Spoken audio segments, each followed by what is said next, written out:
மனித வாழ்க்கையில் வளர்ச்சிக்கு தடைகள் இல்லாமல் இருப்பதில்லை.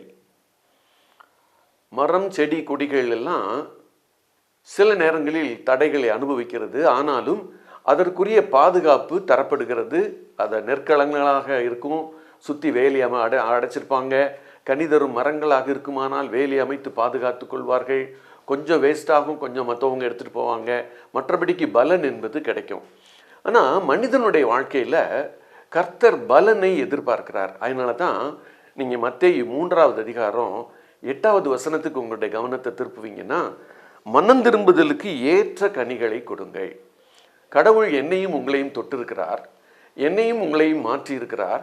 எனக்கும் உங்களுக்கும் இறை மகன் இயேசுவின் தொடர்பு கிடைத்திருக்கிறது. அதற்கு அடையாளம் என்ன இருக்கணும் தெரியுமா? நான் மனம் திரும்புதலுக்கு ஏற்ற கனி கொடுக்க வேண்டும்.